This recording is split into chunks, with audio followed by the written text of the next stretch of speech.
समय आपको दिखाई दे रहे हैं मेरे सामने एक मैकेनिज़्म और एक टेप रिकॉर्डर का सर्किट।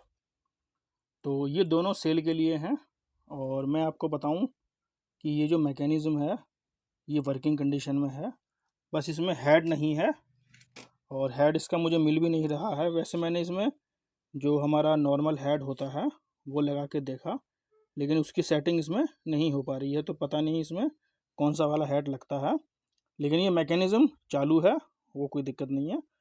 तो इस मैकेनिज़्म की जो मोटर थी वो ख़राब हो गई थी और वो मोटर मेरे पास नहीं थी, तो इसलिए मैंने एक ये 5 वोल्ट की जो मोटर होती है वीसीडी प्लेयर वाली, वो मैंने इसमें लगा दी है। और स्पीड कंट्रोल करने के लिए ये एक मैंने स्पीड कंट्रोल सर्किट लगा दिया है। तो इस मैकेनिज़्म को मैं चला करके भी दिखाऊंगा और उससे पहले मैं आपको इस मैकेनिज़्म के बारे में कुछ बता दूं। तो इसमें आप देखेंगे तो इसमें मिलते हैं आपको 1 2 3 4 5 6 बटन मिलते हैं इसमें। और ये पॉज वाला स्विच काम नहीं करता है, ठीक है। ये स्टॉप करता है काम, और बाकी ये फॉरवर्ड और ये प्ले और उसके बाद फिर ये रिकॉर्डिंग वाला ये भी काम करता है। तो ये तो आप जानते ही होंगे कि जो टेप रिकॉर्डर का मैकेनिज़्म होता है, तो जो उसमें रिकॉर्डिंग वाला स्विच होता है वो बिना कैसेट लगाए प्रेस नहीं होता।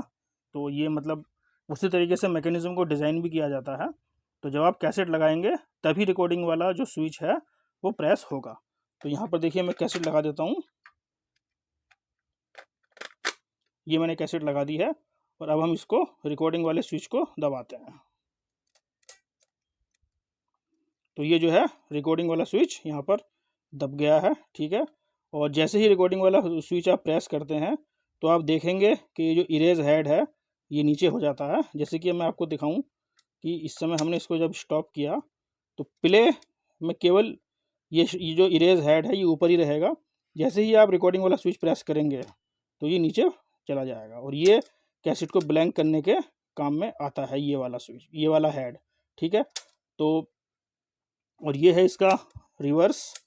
और इससे पहले मैं आपको उसके बारे में और बताऊं तो सबसे पहले मैं आपको दिखा दूं कि जो इसमें हेड लगा हुआ है इरेज हेड, वो है सैनियो कंपनी का। ये जैसे कि आप यहाँ पर देख भी रहे होंगे, सैनियो, ठीक है। सैनियो कंपनी का इसमें इरेजर वाला हेड लगा हुआ है। और मेन हेड मेरे पास नहीं है क्योंकि मेरे पास नॉर्मल हेड है, इसमें शायद हेड कोई दूसरे टाइप का लगता है। और यहाँ पर आप देखेंगे तो यहाँ पर आपको मिलता है एक काउंटर, जो ये पुली चलेगी तो वो काउंटिंग जो है ये काउंटर करता है। अभी मैं इसको चला के भी दिखाता हूँ तो आप देख पाएंगे। यहाँ पर आप देखेंगे कि मैंने पावर सप्लाई कनेक्ट कर ली है, ठीक है। और अब हम इसके सारे फंक्शन वैसे ही कैसेट लगा करके चेक करते हैं। तो उसके लिए मैं एक कैसेट ले लेता हूँ, एक वाइट कलर की, ताकि आपको पता चल जाए कि हाँ सब स्विच काम करते हैं। तो ये मैंने कैसेट लगा दी है और अब हम सबसे पहले चेक करते हैं प्ले को। तो ये है प्ले, ये कैसेट प्ले हो रही है, ठीक है। और उसके बाद ये है फॉरवर्ड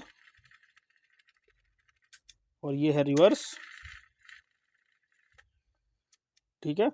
और यहाँ पर आप देखेंगे कि जब ये प्ले होती है तो ये काउंटर भी चलता है, जैसे कि मैं आपको दिखाऊं। ये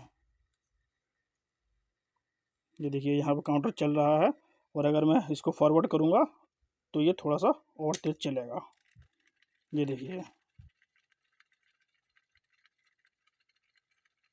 और रिवर्स करेंगे तो ये रिवर्स भी, तो ये जो काउंटर है ये उल्टा घूमेगा, ये देखिए।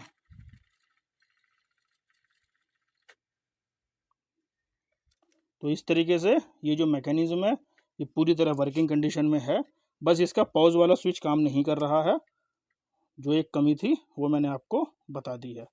बाकी मैं इसको पावर सप्लाई से हटाता हूँ और इसका जो बैक साइड का व्यू है वो भी आपको दिखाता हूँ।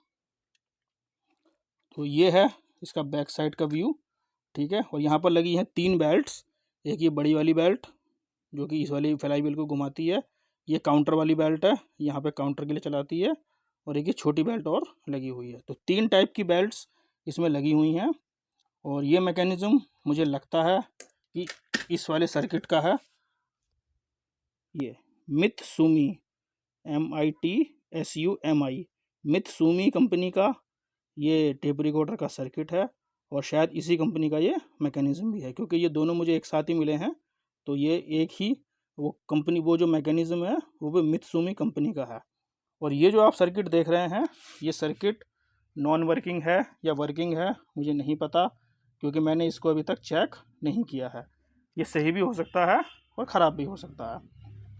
फ़िलहाल मैंने इसको इसलिए रखा हुआ है ताकि मैं इसके स्पेयर पार्ट्स निकाल करके अपने काम में ले सकूं।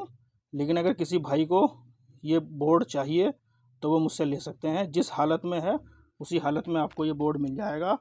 और मैंने इसको चेक नहीं किया है, हो सकता है सही भी हो या ख़राब भी हो। तो इस बोर्ड की जो कीमत है वो है कुल 100 रुपये, और 100 रुपये में आपको ये बोर्ड पूरा मिल जाएगा। इसमें एक आईसी लगी है, जिसका आईसी का नंबर मैं आपको बता देता हूँ।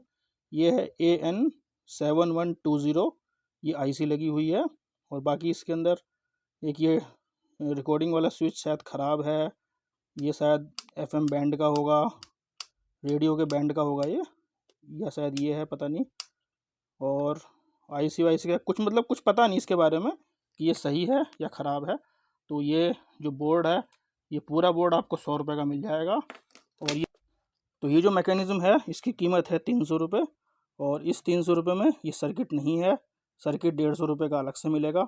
तो अगर सर्किट आपको चाहिए तो एक 450 रुपये का ये सर्किट और ये जो है मैकेनिज़्म, ये दोनों चीज़ें आपको 450 में मिल जाएंगी।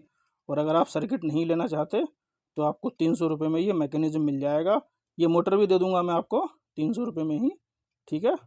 और बाकी फिर जो है, और ये 100 रुपये का ये बोर्ड है, ठीक है। जैसे कि आपको पता ही है कि ये टेप रिकॉर्डर का मैकेनिज़्म है, तो इसके सभी पार्ट्स किसी टेप रिकॉर्डर की रिपेयरिंग में ही काम आ जाएंगे। जैसे इसके कैपेसिटर, रेजिस्टेंस, PF वगैरह जो भी हैं, IC वगैरह। तो मैं तो इसको खैर, अगर ये सेल नहीं होता है तो मैं इसके पार्ट्स अपने यूज़ में ले लूँगा, प्री एम्पलीफायर बनाने में, पावर एम्पलीफायर बनाने में। और अगर किसी भाई को ये पूरा ही बोर्ड चाहिए तो वो मुझसे संपर्क कर सकते हैं। तो यही 2 चीज़ें थी आज के लिए। तो अगर कोई भाई इन्हें लेना चाहे तो मुझे मैसेज कर सकता है। मिलते हैं फिर किसी नेक्स्ट वीडियो में, तब तक के लिए गुड बाय।